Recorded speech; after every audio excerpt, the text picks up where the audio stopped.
wabarakatuh. Waalaikumsalam warahmatullahi wabarakatuh. Sebelumnya, perkenalkan nama saya Fendi Arista dari Prodi Manajemen Bisnis Syariah dari Universitas Muhammadiyah Pontianak. Di sini saya akan menyampaikan sedikit materi tentang perencanaan keuangan syariah, yang dimana perencanaan keuangan syariah ini proses mengelola keuangan pribadi atau bisnis berdasarkan prinsip-prinsip syariah. Di sini saya berdiri di depan ibu-ibu sekalian bukan bermaksud menggurui atau memberikan sesuatu, hanya ingin memberikan sesuatu ilmu. Materi yang dapat saya sampaikan ini berdasarkan mata kuliah saya.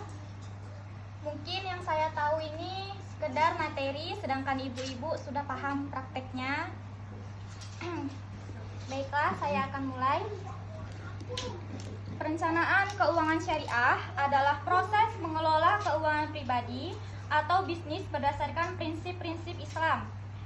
Tujuannya utamanya untuk mencapai kesejahteraan finansial dengan tetap mematuhi aturan syariah seperti larangan riba. Ibu-ibu di sini udah tahu belum riba itu apa? Ada yang pernah dengar enggak riba itu apa? Jadi riba itu seperti bunga. Dalam Islam itu bunga tidak boleh dalam bentuk apapun. Misal ibu ngutang 1 juta, terus orang yang mengutangin ibu bilang besok kalau balikinnya 2 juta ya, itu nggak boleh. Jadi misalnya ada bunga kayak 5%-nya atau 2%-nya itu tetap tidak boleh. Goror, ketidakpastian, dan maisir, judi, serta menganjurkan konsep zakat, infak, sedekah, dan wakaf. Sebagai ibu rumah tangga, peran kita sangat penting dalam mengelola keuangan keluarga agar tetap stabil, berkah, sesuai dengan prinsip Islam. Literasi keuangan syariah membantu kita mengelola pendapatan dan pengeluaran yang bijak, menghindari utang berbasis riba, menyusun prioritas keuangan sesuai kebutuhan keluarga, menabung dan investasi secara halal. Kalau ibu-ibu di sini semisal punya uang 1 juta, ibu-ibu ngebaginya gimana untuk prioritasnya? Misal kebutuhan pokoknya, kebutuhan untuk anaknya, kebutuhan untuk yang lain-lainnya itu gimana kira-kira?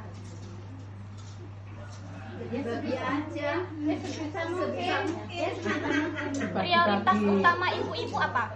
Yang penting-penting dulu. Contohnya? Ya, contohnya untuk biaya anak sekolah, Untuk biaya hidup untuk lah. biaya hidup, makan.